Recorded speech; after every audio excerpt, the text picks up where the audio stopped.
chapter 16. Now Sarah, Abraham's wife, had borne him no children. She had a female servant whose name was Hagar. And Sarah said to Abraham, Behold now, the Lord has prevented me from bearing children. Go into my servant, it may be that I shall obtain children by her. And Abraham listened to the voice of Sarah. So after Abraham had lived 10 years in the land of Canaan, Sarah, Abraham's wife, took Hagar, the Egyptian, her servant, and gave her to Abraham, her husband, as a wife. And he went into Hagar, and she conceived. And when she saw that she had conceived, she looked with contempt on her mistress. And Sarah said to Abraham, May the wrong done to me be on you. I gave my servant to your embrace, and when she saw that she had conceived, she looked on me with contempt. May the Lord judge between you and me. But Abraham said to Sarah, Behold, your servant is in your power. Do to her as you please. Then Sarah dealt harshly with her, and she fled from her. The angel of the Lord found her by a spring of water in the wilderness, the spring on the way to Shur. And he said, Hagar, servant of Sarah, where have you come from, and where are you going? She said, I am fleeing from my mistress Sarah. The angel of the Lord said to her, Return to your mistress and submit to her. The angel of the Lord also said to her, I will surely multiply your offspring, so that they cannot be numbered for multitude. And the angel of the Lord said to her, Behold, you are pregnant, and shall bear a son. You shall call his name Ishmael, because the Lord has listened to your affliction. He shall be a wild donkey of a man, his hand against everyone, and everyone's hand against him. And he shall dwell over against all his kinsmen. So she called the name of the Lord, who said to her, You are a God of seeing. For she said, Therefore, truly here I have seen him who looks after me. Therefore the well was called Beer Lahai Roi. It lies between Kadesh and Bered. And Hagar bore Abram a son, and Abram called the name of his son whom Hagar bore Ishmael. Abraham was 86 years old when Hagar bore Ishmael to Abram. When Abram was 99 years old, the Lord appeared to Abram and said to him, I am God Almighty. Walk before me and be blameless, that I may make my covenant between me and you, and may multiply you greatly. Then Abraham fell on his face, and God said to him, Behold, my covenant is with you, and you shall be the father of a multitude of nations. No longer shall your name be called Abram, but your name shall be Abraham. For I have made you the father of a multitude of nations. I will make you exceedingly fruitful, and I will make you into nations, and kings shall come from you. And I will establish my covenant between me and your offspring and you throughout their generations for an everlasting covenant to be God to you and to your offspring after you. And I will give to you and to your offspring after you the land of your sojournings, all the land of Canaan, for an everlasting possession, and I will be their God. And God said to Abraham, As for you, you shall keep my covenant, you and your offspring throughout their generations. This is my covenant which you shall keep between me and your offsprings. Every male among you shall be circumcised. You shall be circumcised in the flesh of your foreskins, and it shall be a sign of the covenant between me and you. He who is 8 days old among you shall be circumcised.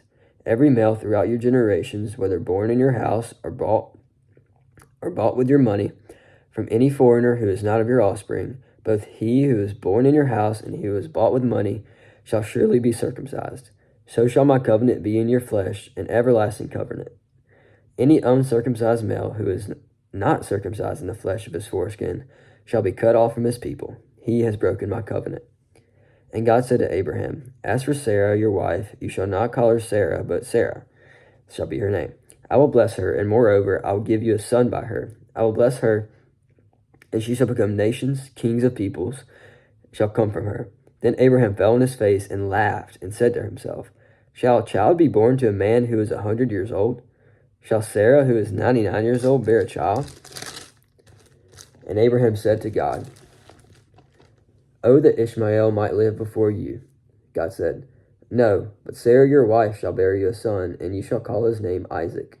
I will establish my covenant with him as an everlasting covenant for his offspring after him. As for Ishmael, I have heard you. Behold, I have blessed him, and will make him fruitful and multiply him. He shall father 12 princes, and I will make him into a great nation. But I will establish my covenant with Isaac, whom Sarah shall bear, to you at this time next year. When he had finished talking with him, God went up from Abraham. Then Abraham took Ishmael his son, and all those born in his house, or bought with his money, every male among the men of Abraham's house, and he circumcised the flesh of their foreskins that very day, as God had said to him. Abraham was 99 years old when he was circumcised in the flesh of his foreskin, and Ishmael his son was 13 years old when he was circumcised in the flesh of his foreskin.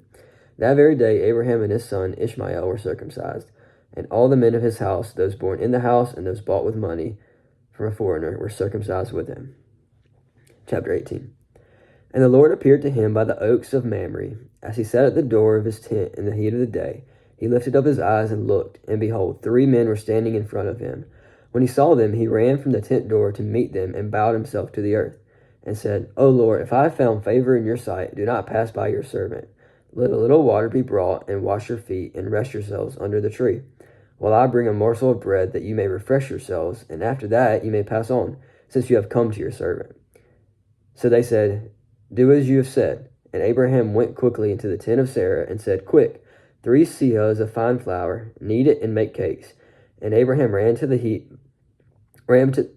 herd, and took a calf, tender and good, and gave it to a young man, who prepared it quickly. Then he took curds and milks, and the calf that he had prepared, and set it before them. And he stood by them under the tree while they ate. They said to him, Where is Sarah your wife? And he said, She is in the tent. The Lord said, I will surely return to you about this time next year, and Sarah your wife shall have a son. And Sarah was listening at the tent door behind him. Now Abraham and Sarah were old, advanced in years. The way of woman had ceased to be with Sarah. So Sarah laughed to herself after saying, After I am worn out, and my Lord is old, shall I have pleasure? The Lord said to Abraham, Why does Sarah laugh and say, Shall I indeed bear a child now that I am old? Is anything too hard for the Lord? At the appointed time I will return to you, about this time next year, and Sarah shall have a son. But Sarah denied it, saying, I did not laugh, for she was afraid. He said, No, but you did laugh. Then the men set out from there, and they looked down toward Sodom, and Abraham went with them to set them on their way.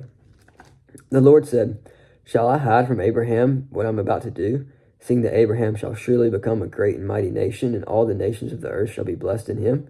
For I have chosen him, that he may command his children and his household after him to keep the way of the Lord, by doing righteousness and justice, so that the Lord may bring to Abraham what he has promised him. Then the Lord said, Because the outcry against Sodom and Gomorrah is great, and their sin is very grave, I will go down to see whether they have done altogether according to the outcry that has come to me, and if not, I will know. So the men turned from there and went toward Sodom, but Abraham still stood before the Lord. Then Abraham drew near and said, Will you indeed sweep away the righteous with the wicked? Suppose there are 50 righteous within the city. Will you then sweep away the place and not spare it for the 50 righteous who are in it? Far be it from you to do such a thing, to put the righteous to death with the wicked, so that the righteous fare as the wicked. Far be it from you. Shall not the judge of all the earth do what is just? And the Lord said, If I find at Sodom 50 righteous in the city, I will spare the whole place for their sake. Abraham answered and said, Behold, I have undertaken to speak to the Lord. I who am but dust and ashes. Suppose 5 of the 50 righteous are lacking. Will you destroy the whole city for lack of 5? And he said, I will not destroy if I find 40 there. Again he spoke to him and said, Suppose 40 are found there. He answered, For the sake of 40 I will not do it. Then he said, Oh, let not the Lord be angry, and I will speak. Suppose 30 are found there. He answered, I will not do it if I find 30 there. He said, Behold, I have undertaken to speak to the Lord. Suppose 20 are found there. He answered, For the sake of 20 I will not destroy it. Then he said, Oh, let not the Lord be angry, and I will speak again, but this once. Suppose 10 are found there. He answered, For the sake of 10 I will not destroy it. And the Lord went his way when he had finished speaking to Abraham, and Abraham returned to his place.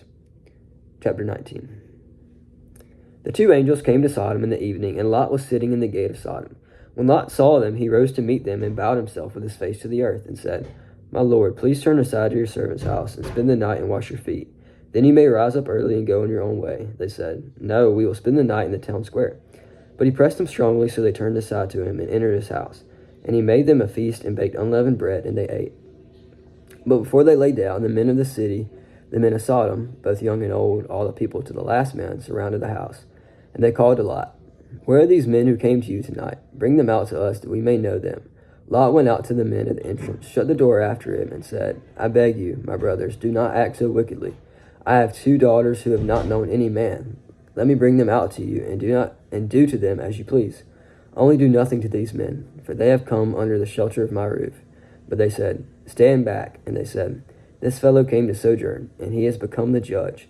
Now we will deal worse with you than with him." Then they pressed hard against the man Lot, and drew near to break the door down. But the men reached out their hands and brought Lot into their house with them and shut the door. And they struck out with blindness the men who were at the entrance of the house, both small and great, so that they wore themselves out, groping for the door. Then the men said to Lot, "Have you anyone else here, sons-in-laws, daughters, or anyone you have in the city? Bring him out of this place.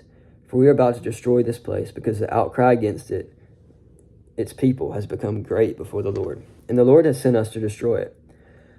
So Lot went out and said to his sons-in-laws who were to marry his daughters, "Up, get out of this place, for the Lord is about to destroy this city." But he seemed to his son-in-laws to be jesting. As morning dawned, the angels urged Lot, saying, "Up, take your wife and your 2 daughters who are here, lest you be swept away in the punishment of the city." But he lingered. So the men seized him and his wife and his 2 daughters by the hand, the Lord being merciful to him, and they brought him out and set him outside the city. And as they brought them out, one said, "Escape for your life. Do not look back or stop anywhere in the valley. Escape to the hills, lest you be swept away." And Lot said to them, "Oh no, my lords, behold, your servant has found favor in your sight, and you have shown me great kindness in saving my life. But I cannot escape to the hills, lest the disaster overtake me and I die. Behold, this city is near enough to flee to, and it is a little one. Let me escape there. Is it not a little one? And my life be saved?" He said to them, "Behold, I grant you this favor also, that I will not overthrow the city of which you have spoken. Escape there quickly, for I can do nothing till you arrive there." Therefore the name of the city was called Zoar. The sun had risen on the earth when Lot came to Zoar. Then the Lord rained on Sodom and Gomorrah sulfur and fire from the Lord out from heaven. And he overthrew those cities, and all the valley, and all the inhabitants of the cities, and what grew on the ground. But Lot's wife behind him looked back, and she became a pillar of salt. And Abraham went early in the morning to the place where he had stood before the Lord. And he looked down toward Sodom and Gomorrah, and toward all the land of the valley. And he looked up, and behold, the smoke of the land went up like the smoke of a furnace. So it was that, when God destroyed the cities of the valley, God remembered Abraham, and sent Lot out the midst to overthrow when he had overthrown the cities in which Lot had lived. Now Lot went up out of Zoar, and lived in the hills with his 2 daughters, for he was afraid to live in Zoar. So he lived in a cave with his 2 daughters. And the firstborn said to the younger, "Our father is old, and there is not a man on earth to come in to us after the manner of all the earth. Come, let us make our father drink wine, and we will lie with him, so that we may preserve offspring for our father." So they made their father drink wine that night, and the firstborn went in and lay with her father. He did not know when she lay down or when she arose. The next day the firstborn said to the younger, "Behold, I lay last night with my father. Let us make him drink wine tonight also. Then you go in and lie with him, that we may preserve offspring from our father." So they made their fathers drink wine that night also. And the younger arose and lay with him, and he did not know when she lay down or when she arose. Thus both the daughters of Lot became pregnant by their father. The first bore a son and called his name Moab. He is the father of the Moabites to this day. The younger also bore a son and called his name Ben-Ami. He is the father of the Ammonites to this day.